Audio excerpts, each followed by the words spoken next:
Ahoy! And that is actually appropriate this morning. I don't know if anybody saw this story on the news last week, but this guy plowed into a gray whale on his jet ski just off of English Bay. Now, could he have picked a more visible location to commit a crime than that? And it is a crime. I mean, it's a crime even to come within 100 meters of a whale, much less hitting it. But it felt to me like he'd almost committed a kind of moral crime, judging by the reaction he got. He was immediately thrown into the public stockade known as social media. He was absolutely roasted, this guy, to the point where he's in hospital recovering from his injuries, and he gets wind of the fact he's become public enemy number one. And he issues a statement that says, I didn't see the whale, I'm so sorry. And then he even goes on TV on a news program, kind of in silhouette, like he's in the witness protection program, he doesn't want to be. And he repeats his mea culpas, I didn't see it, I'm so sorry. But the damage was done, the verdict was in, this guy bad, whales good, right? And whales good is an understatement. I feel like it's fascinating the degree to which we have created a mythology around whales. It's almost as if they've come to represent all that is pure in the world. And the funny thing is, this is a pretty recent way of thinking about them, because we used to think whales were dangerous monsters. In fact, the word cetacean in Latin means sea monster, right? And so just in the span of the lifetime of some people in this congregation, we have elevated them to the status almost of gods. And I think maybe we're doing penance for hunting them to the brink of extinction. Anyway, that's where we're going to go in this service today, into the minds of these ancient creatures, in as much as we think we can guess what's going on in there, and into the minds of the not so ancient creatures called humans, as we sort of fumble our way around along the bumpy road to some sort of sense of moral progress. So I'm so glad you came to join me for this. One other little point. When the collection plates come round, you're going to see there's a little box inside them with some pieces of paper, and I'm going to ask you to take one of those pieces of paper and write, sometime, it doesn't have to be right away, but write down your number. And I don't mean your phone number, I mean the number of years you have been coming to this place.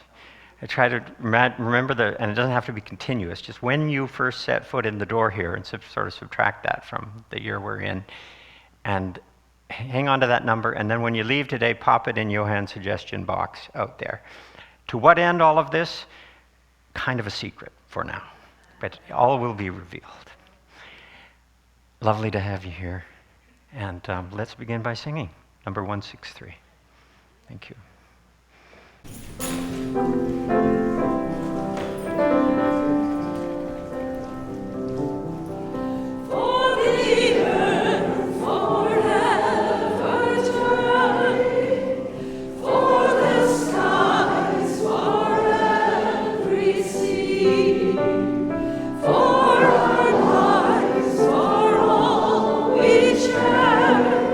Sing we our joyful song of peace.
Good morning and welcome to North Shore Unitarian, where, as you know, we take it as our mission to live and help each other live with depth, meaning, and purpose.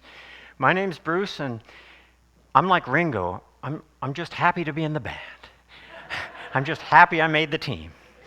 We have a group of 5 of us who put on these services for you. Actually, a lot more than 5, but 5 who kind of appear in the shop window up here as the front face of this amazing project we've taken to calling distributed ministry. And the bigger project, of course, is Unitarian Universalism itself. If you're new to this faith tradition, know that it has very deep roots, going back a couple of millennia, but UU in its current form was really shaped a couple of hundred years ago by the transcendentalists, your Thoreaus and your Emersons and your Whitmans, who viewed life as an adventure of the mind animated by a spark of sacred mystery, and who believed that we ought to trust questions more than we trust answers. Whitman famously counseled that you should re-examine all that you've been told at church or in any book and dismiss whatever insults your soul. We're down with that. There will be no insulting of souls inside these walls. There will be much honoring of individual paths in the context of a larger enterprise that gives all that freestyling some backbone. UUs are guided by 8 principles distilled from the teachings of the world's great faith traditions, and these provide a kind of framework, we think, for how to live a generous and honorable life.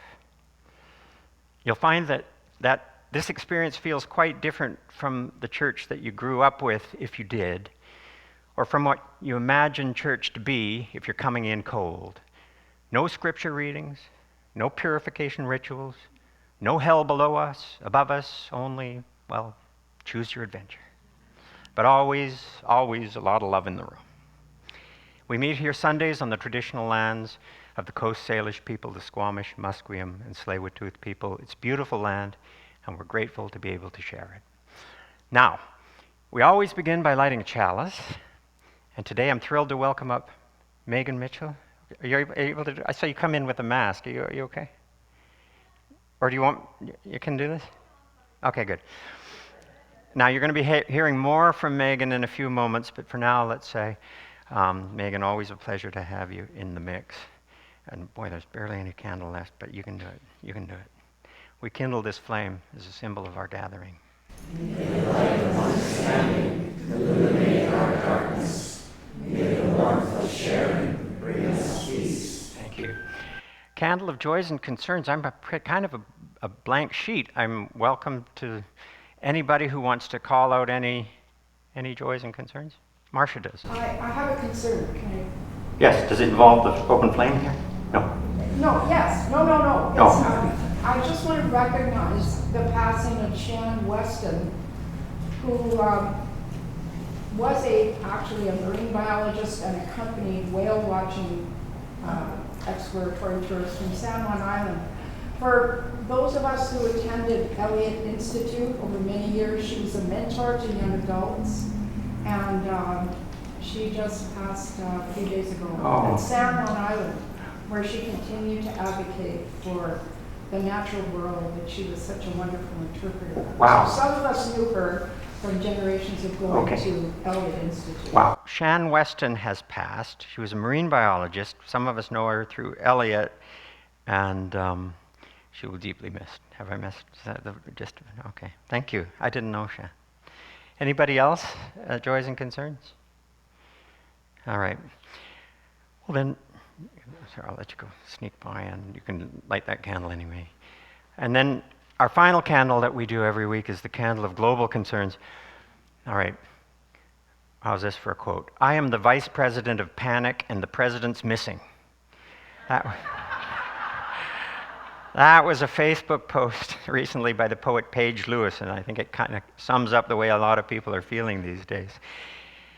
In light of everything going on in the world, wars without apparent end, the erosion of liberal democracy everywhere, AI coming over the hill, and we still don't know whether it's more friend than foe. Panic feels like both a reasonable response and a singularly unhelpful one.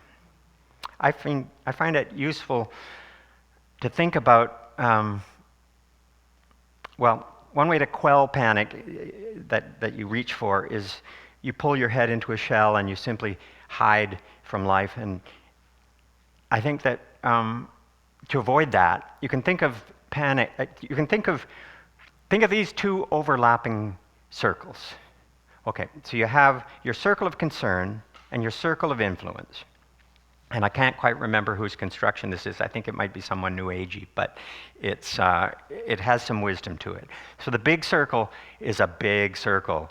You know, there are more things to worry about than we can actually hold in our minds and our hearts at any one time. And it's an overwhelming you-know-what storm. And if you spend too much time in that outer circle, one of two things can happen. You can just kind of be paralyzed by the weight of it all, or you can check out entirely. And neither of them is really what we want to do. The inner circle is the subset of those concerns that we can actually do something about. We have some control over, some agency. We can do something with our voting power, with our purchasing power, our ability to protest, write our MP, write a letter to the editor, with our ability to comfort people or cheer people on, or change our attitude about something. That inner circle, it's calmer in there because there are things we can do to transmute our anxiety into productive effort. So I invite you to give some thought to that as Megan lights the big picture candle, as you've done. And now, since you're here, I'm going to pass the torch to you. You have some lovely words for us. Thanks. Let's see if that works for you. Is that good? Okay. Back in the late 90s, my dad took me to San Diego, and like many families at the time, we went to SeaWorld to see the Shamu show. Shamu was SeaWorld's famous orca. The show involved trainers getting the whale to do tricks and splash the audience.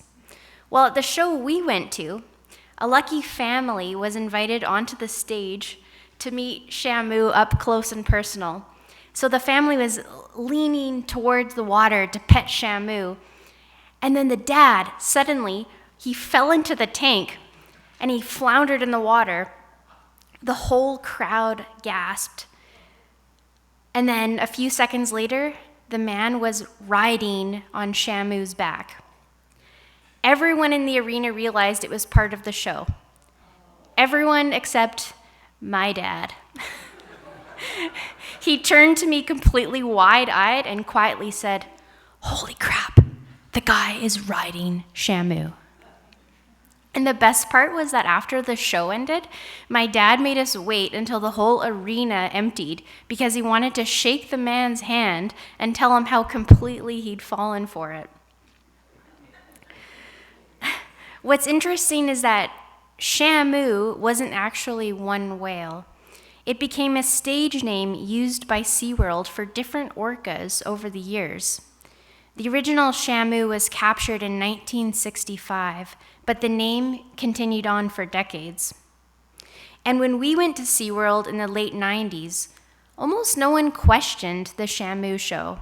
It felt exciting and educational and fun. I remember having similar feelings going to the Vancouver Aquarium as a kid. I don't think I ever saw the orca that they had there, but a memory that stands out was being in the underground viewing area for the beluga whales. You'd stand in this dark room looking into glowing blue water, and suddenly these huge white belugas would glide right up to the glass. It almost felt like a face-to-face interaction. And as a kid, that felt very magical. But I also remember feeling a bit sad about this and thinking, man, this can't possibly be enough space for them. And as I got older, I started learning more about orcas, and some of it genuinely surprised me. I learned that they live in close family groups led by older females, and that those family bonds can last for life. Different pods even have their own vocal dialects, almost like regional accents or family languages passed down through generations. And the more I learned, the harder it became to just see them as performers. One thing that really stayed with me was seeing the news coverage a few years ago about an orca mother carrying her dead calf for 17 days across 1,600 kilometers of ocean. And even when I think about that now, it really makes me sad. And the more we learned about orcas, the less natural it felt seeing them perform in giant tanks. These are animals built to swim across entire oceans, covering tens to hundreds of kilometers a day. The conversation around captivity also shifted in a big way after the release of the 2013 documentary called Blackfish. The film brought a lot of public attention to the impact of captivity that impact could have on orcas and the people working with them. I remember watching it and thinking, maybe that Shamu show wasn't so magical after all. It became harder to see the shows the same way, knowing these animals were performing for crowds while living in spaces so small compared to the oceans that they're built for. And over time, even SeaWorld changed. The big theatrical Shamu show eventually was phased out. And here in Vancouver, the aquarium also moved away from keeping whales and dolphins in captivity. Recently, there have been so many orca sightings off the Vancouver coast.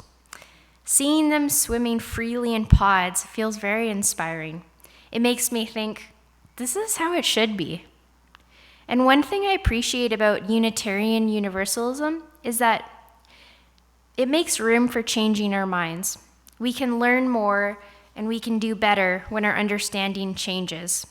And I think the story of whales in captivity is also a reminder that when we look more closely, humans and whales share more in common than we once assumed: intelligence, family, communication, and even grief. And once you see that, it's hard to unsee.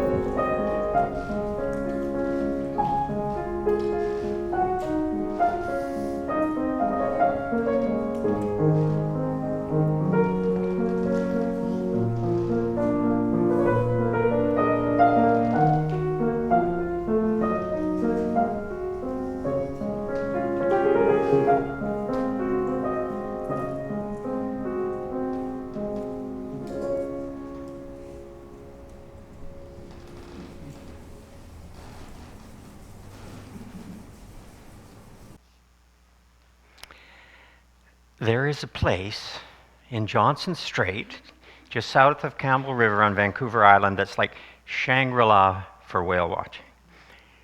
Here it is, just off Telegraph Cove. This is a story for another day, but there is a direct line between an experience Jen and I had here with orcas 27 years ago that led to our getting married. Another day. But seeing whales in the wild, and I mean, I don't have to tell a lot of you this. Megan alluded to it. It's one of the great things about living in BC, and really it's one of the most wondrous experiences in life, period. It takes the sting out of knowing you're going to die somehow. So coastal BC has typically been orca country, but in the last decade or so, the orcas have had company. The humpbacks have returned. And that's what brought me to Johnson Strait to do a story on humpbacks for Hakai magazine, to investigate what their return can tell us about them and can tell us about the state of the ocean. So a series of whale experts were queued up to school me on this subject, starting with this woman. This is Jackie Hildering, co-founder of the Marine Education and Research Society. She knows more about BC humpbacks than just about anybody. She's been tracking their movements since they arrived, and she can ID almost every individual on site. She'll say, that's Moonstar, that's Zephyr, that's Yahtzee. So Jackie's a studier of humpbacks, and she's a defender of humpbacks, keeping them safe from human interference. I noticed that Global News had her on last week to comment on that jackass on the jet ski. She had some things to say about that. So we're out on the water. It's a beautiful June day, plate flat sea. Jackie's at the helm of her runabout Fluke, and she notices a disturbance in the distance, and she says, "Humpback." She guns the engine and she zooms a little closer, and then she throttles way back, just close enough to ID this whale by its tail fluke. And the flukes are like fingerprints. Each of them is unique. So this is Squall, an adult female. And Squall is not having a good day. Squall's being mobbed out there. It's hard to see. This is a still grab from a video that the photographer, Grant Caligari, who was with us in the boat, took. But the sea's being disturbed by these little, what's happening is half a dozen Pacific white-sided dolphins are pestering the heck out of her, and they're jumping and juking around her. They're probably juveniles, and they're doing it for no other reason than they feel like it. So Jackie shakes her head and says, dolphins can be mystical and complete jerks. Both things are true. Now, Herman Melville called humpbacks the most lighthearted of all the whales, but Squall's good nature is being severely tested here. She tries to shake those dolphins off. She rolls and flexes her whole body, and it's wild to see something as big as a school bus be as nimble and bendy as a humpback is. She raises one of these great pectoral fins, the biggest appendage in the animal kingdom. It's the size of a little airplane wing, and she slaps it down at the closest dolphin. It's like watching a grandmother whack a mugger with her umbrella. And finally, Squall's had enough of this, and she suddenly turns on a dime, and she heads straight for us, and Jackie has to make a sudden swerve to avoid hitting her, and Grant ends up in my lap. So my story for the magazine was supposed to be about how we still know so little about these ancient creatures, so little about the nature of their intelligence, and we can see proof of it, right, in their ingenious feeding strategies and the way they communicate with one another. But we don't know much. And the big question is, why have they come back, right? I mean, we hunted them to the brink of extinction, and now they're recovering big time all over the world, and that's great. But why are they coming in from the open ocean where it's safe and peaceful and knocking on the doors of our cities, where the killer jet skis live? A leading guess is that the warming ocean has changed their food web, right? So they have to roam farther afield to get their dinner. My own private hypothesis, because I believe the world is a little bit enchanted, is I think they might have something to say to us. Now, of course, I'd never tell Jackie this. The steam would come out of her ears if I said it like that. She has a more hard-headed take, which is actually pretty insightful. The story of humpbacks is, we actually get a second chance with them, she says. These whales are a barometer of human values. When we wise up, they recover. Honestly, I think Jackie was worried I was going to promote humpback watching as a spiritual experience, and that would bring the whale huggers out in droves in their boats to commune with them. She's seen that happen before. The media is far more directed to the happy stories that perpetuate folks getting up way too close, she said. Now, to me, it's almost impossible when you're in the presence of humpbacks to stay emotionally detached, like to not put human qualities on them. They're grandmothers, they're peacekeepers, they're stewards of the earth, fighting global warming. And that's true, that whale poop grows algae, which is a carbon sink, right? But Jackie's thing is, why do we always have to frame everything in human terms? Why can't we just let whales have their own intelligence that we don't understand? Why can't we appreciate them without, as she put it, burdening them with our spiritual needs? Guilty. Jackie was relieved in the end that I didn't write that kind of story, at least not for the science magazine, Hakai. Of course, here in this building, on a Sunday morning, all bets are off. So, I learned a lot from educator number one, Jackie Hildering, but it was a left brain education. I thought maybe the next expert on the trap line here would indulge my spiritual yearnings just a little bit more. And luckily, he lived right around the bend, and Jackie had let him know we might be coming by. And so in no time, we were circling Hansen Island and chugging into the dock of Orca Lab. Now, it looks like it was built in the hippy-dippy late 60s, and that's because it was. This is the lair of Paul Spong. Paul Spong, who was himself a child of the hippy-dippy 60s before becoming a neuroscientist and one of the world's great whale researchers. So Paul is a little bit of an orca whisperer. When he and his wife Helena arrived here in the late 60s, they immediately dropped 7 hydrophones in the water and they started recording. And they basically never shut those things off. They have the largest archive of orca conversation in existence, probably. And also, as a kind of bycatch, they have hundreds and hundreds of hours of humpback vocalizing since the humpbacks came swimming into range a decade ago, right? I asked Paul if we could hear some of those recordings. He motioned over to a grad student who pushed play. And suddenly, we were in the middle of a humpback cocktail party. Screeches and squawks and whistles and pops and purrs and moans, idle humpback chit-chat. The songs are different. The songs happen in mating season, and they're pretty sexy and beguiling. So beguiling, in fact, that when the biologist Roger Payne first heard them in 1970, they pierced his heart. And he did a wild thing, but a very hippy-dippy 60s thing. He put them out on a vinyl record. And this, Songs of the Humpback Whale, anyone have this in their collection? I thought it's not impossible. You do. I love it. Thank you, Allison. And this, I would say, more than any other single thing, is what saved the whales. This record, against all expectations, went viral.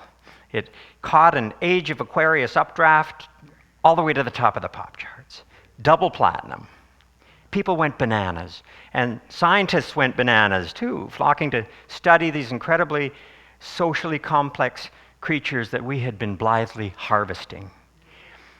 And that was the Big Bang moment, not just for whales, but for the modern ocean conservation movement and the stewardship of oceans just generally. Roger Payne called humpback song the most evocative, most beautiful sounds made by any animal on Earth. And NASA agreed. They sent the Voyager space probe out into deep space, carrying that golden record. We've talked about that in here. The calling card of our species, with greetings from UN diplomats and a crying baby and a human kiss. And right in the mix was humpback whale song. It's wild. In our only deliberate attempt to represent Earth to extraterrestrial beings, we gave humpback whales a status equivalent to our own. Which is, when you think about it, not far off Indigenous peoples' perspectives on humpbacks. To the Indigenous of northern Vancouver Island, for example, humpbacks are the record keepers. They're repositories of ancient wisdom. They're swimming libraries. But in the Eurocentric telling, the story of humpbacks has been completely reversed. 2 centuries ago, they were monsters. Half a century ago, they were hamburger. Now they are the ocean's mystical elders, not like us, but in some ways better than us, right? Okay, back to Paul Spong. It was Paul who persuaded Greenpeace to pivot from banning nukes to saving whales. So you could say that he deserves almost as much credit for the humpback revival as Roger Payne. So when we visited Paul, Bill S-203 was making its way through Parliament. That's the one banning whales in captivity in Canada. I thought Paul would whoop for joy. But he's not a young man. And he just nodded and wearily said, it was a long time coming.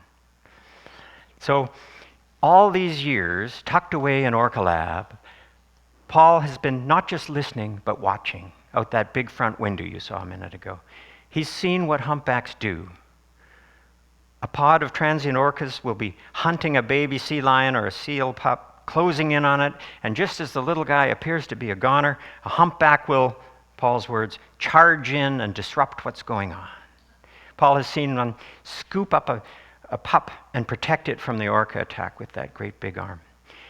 Just like the Justice League. It's stirring stuff. And maybe the protective instinct we observed in the humpbacks was part of what ultimately moved us to want to protect them. So at this point, I thought I still might have a fellow spiritual traveler in Paul Spong.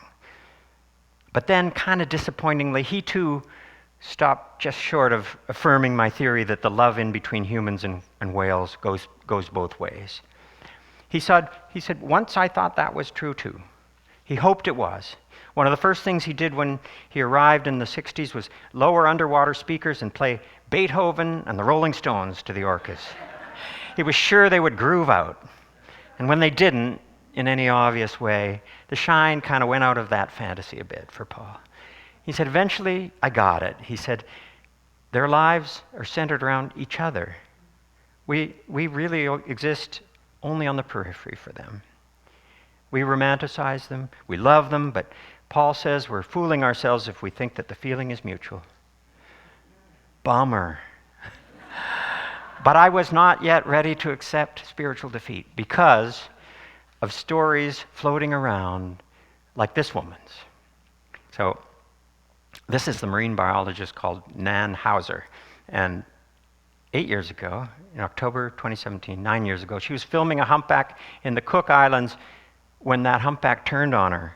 That's what she thought was happening. It bumped her with its nose and it pushed her roughly back toward the boat. She climbed to safety, bleeding a little bit from the scrapes from the barnacles on the back of the humpback. And she was like, what the? And then she saw the tiger shark. And she's convinced that the humpback was saving her life. She said, I'm a scientist, and if anybody told me this story, I wouldn't believe it. But luckily, somebody on that boat took a video, and you can judge for yourself. I'll link to it in next week's Think Again that we send out. I'm telling you, you got to be pretty cold-hearted not to at least allow the possibility that there's something more going on here than evolutionary psychology can explain. I mean, that was a metabolically expensive move by that humpback to take time out of the day to warn this human that she's about to meet her maker. So why do it unless this animal felt for this human something very much like empathy? I needed some backup here, though. This is Fred Sharp, one of the most knowledgeable cetacean scientists alive, a world authority on humpback feeding strategies. He's both brilliant and eccentric. Smithsonian Magazine noted that he prefers bare feet to shoes, even padding around in Alaska where he lives. He's a prof at the U of Alaska, and he heads up the Alaska Whale Foundation. Now, you don't have to wind Fred up too much to get him going about these, what he calls like-minded intelligence seekers. That's what he calls humpbacks. They had the internet before we did, he told me excitedly when I reached him on the phone.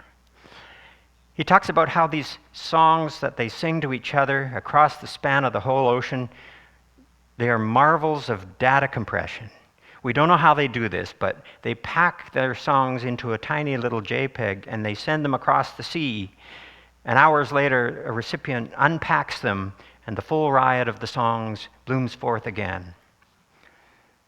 You've heard of the SETI project, Search for Extraterrestrial Intelligence? So the SETI people think that if aliens are trying to communicate with us, they might be using a similar technology to the humpback. So they're really going to town analyzing humpback songs to see if they hold cues to incoming messages that we might have overlooked. And Fred is actually part of this project. Anyway, look at this. Now, what you're seeing here is incredibly rare. Humpback bubble rings. They've never been reported in the southern hemisphere. Fred has seen them twice, 19 years apart. And here's the wild thing. Humpbacks only seem to make them for us. He told me that in thousands of hours of drone footage of humpbacks interacting with each other, no bubble rings ever seen. But when they approach a boat, sometimes a humpback, like the yearling female in this photo, will start blowing these sequences of perfectly formed rings, like your showboat uncle blowing smoke rings at you. Humans trigger this behavior, Fred said. The bubble ring is a play object with an uncanny interspecies component to it. So wait, The humpbacks are saying, want to play? Or maybe they're offering the bubble as a kind of gift. Either way, it doesn't sound much like Paul Spong's theory that whales are indifferent to us, that we're just extras in their movie. Feels like sometimes we're in their movie in a bigger way than we realize.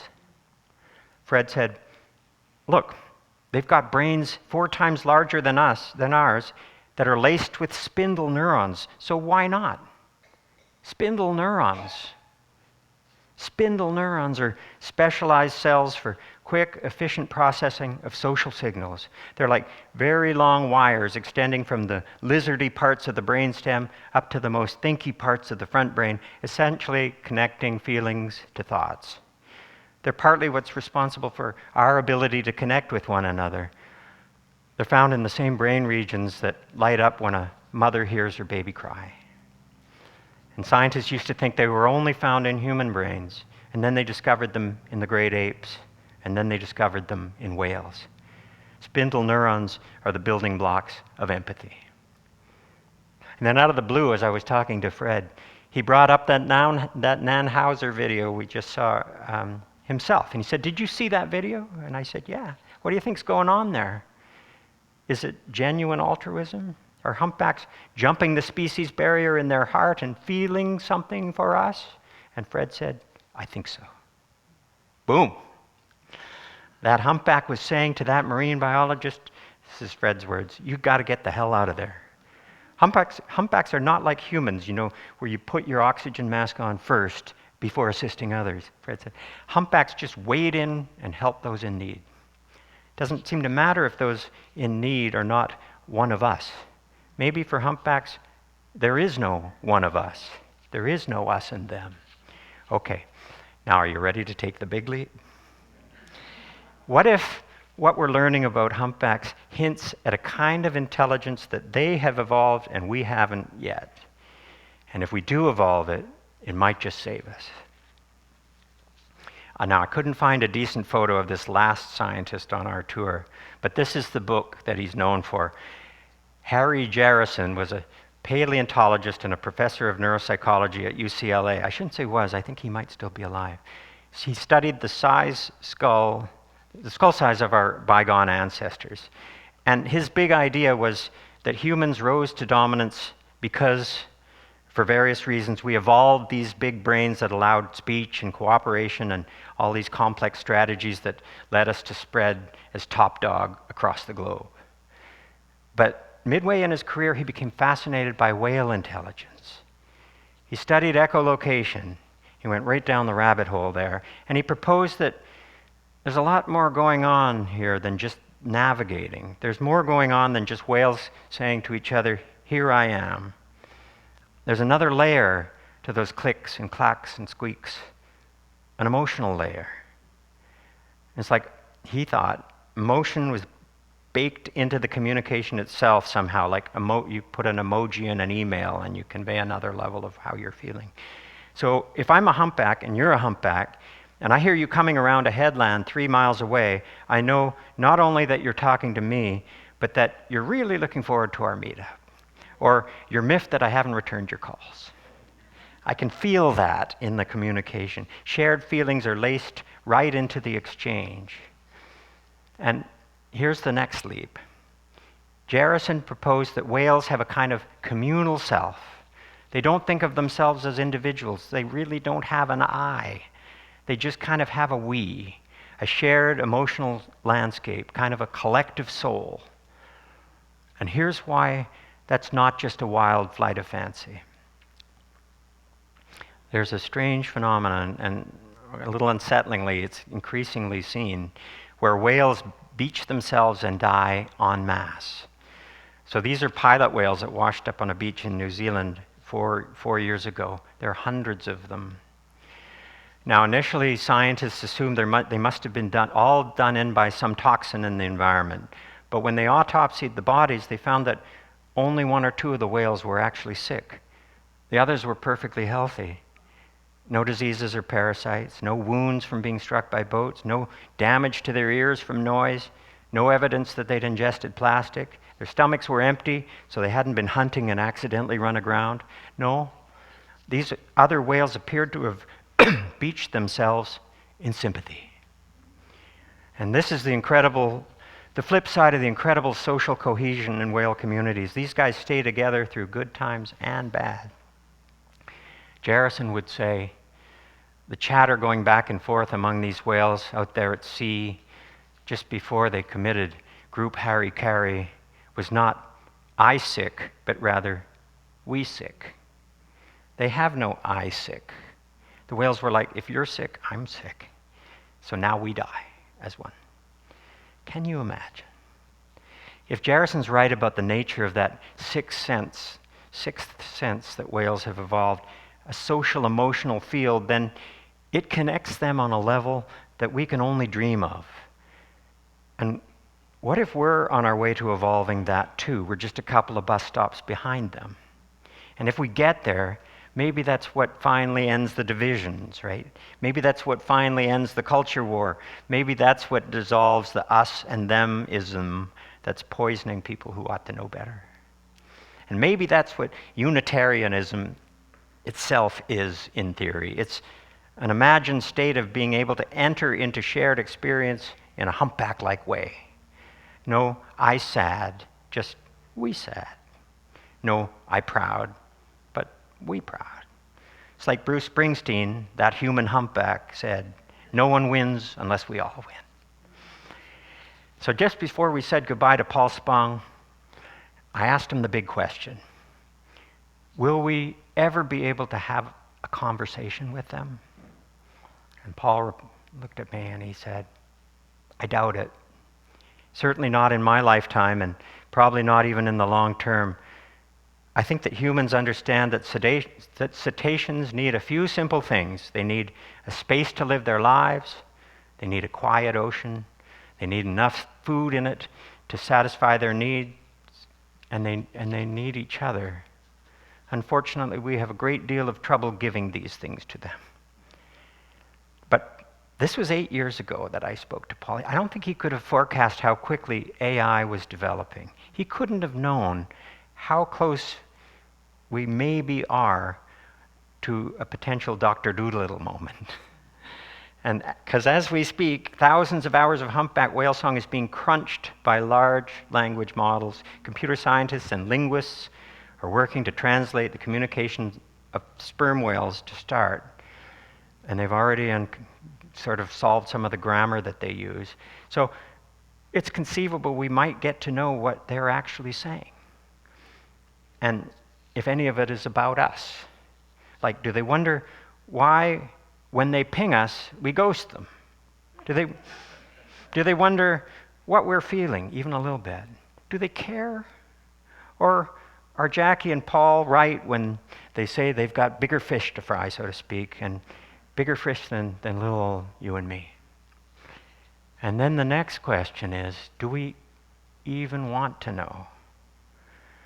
Or might that, if some of us get an answer we don't like very much, disenchant the world a little bit? Ask yourself this. If AI could crunch the universe and tell you for sure whether God exists, would that be a relief? Or is the mystery itself the point?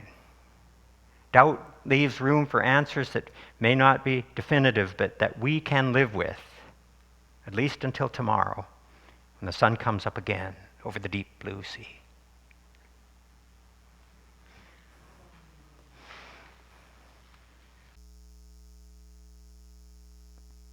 The song we're about to sing is in many ways a response to the whales and to nature. It's our response of, we are sorry. In the words of the ancient texts, the Agnus Dei, O Lamb of God, who carries the sins of the world, have mercy upon us. Grant us peace. Grant them peace. Agnus Dei qui tollis peccata mundi, dona eis pacem.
That was pretty hypnotic.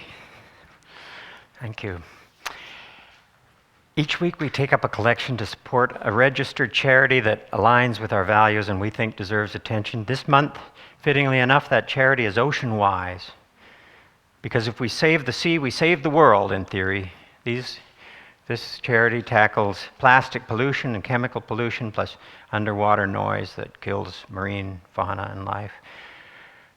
A not so fun fact, whales can ingest up to 10 million pieces of microplastic every day. And what does that do to them? We don't exactly know, but nothing good is a safe gas.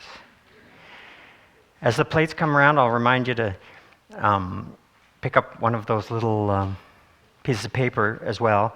But there are envelopes to make your contribution, and please write something like Ocean Wise on it if you want to support this charity, and Johnny will know where to direct those funds, and you'll get a tax receipt. All undesignated contributions will go to running these services and the maintenance of this beautiful building. Would the ushers please come forward?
Thank you, as always, for everything you do so generously inside this congregation and out. And a special thank you to all of you who pledge. Thank you.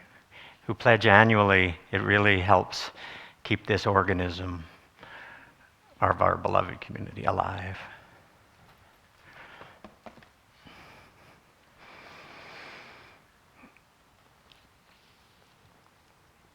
A few announcements today, not too many. We have snacks today, cookies and little squares, courtesy of Diane in the back. Please indulge, tea and coffee.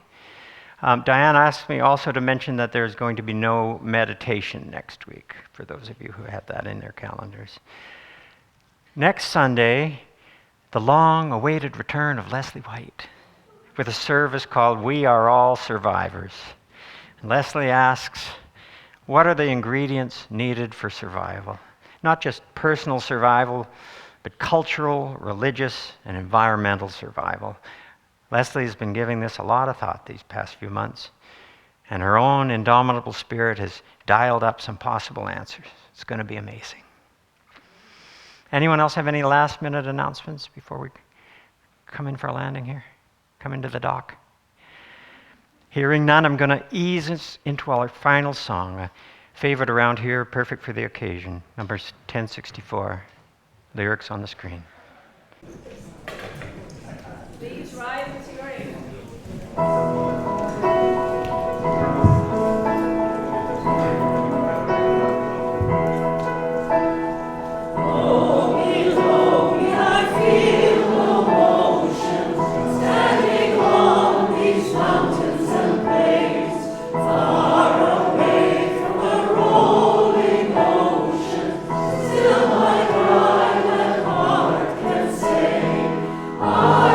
Say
You can be seated. I have a poem for you.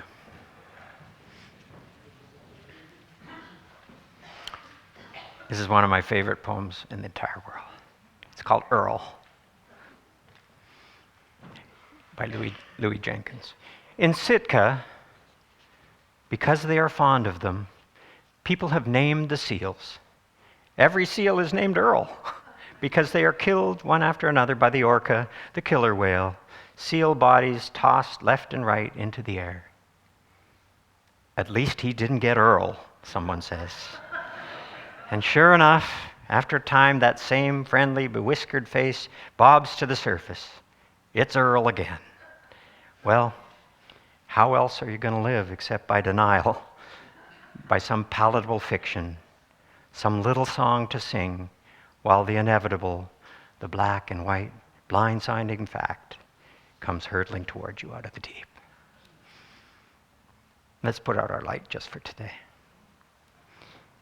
We extinguish this flame.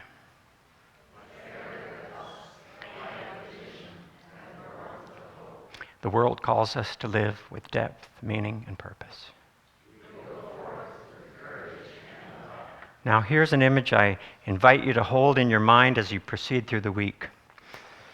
A whale at rest is neutrally buoyant, suspended in perfect balance in its medium. If you've ever scuba dived before, you know exactly what this feels like. And if you haven't, you can imagine it. You have exactly the right amount of weight on your belt to match the air in your swim bladder, so you're just hovering there. And all it takes to move you out of your equipoise is one breath. Breathe in and you rise. Breathe out and you descend. And that is the life of whales and Zen masters. Let's strive to be a little more like that, neutrally buoyant, while the storm rages above the surface overhead, until we meet again. Let's circle up.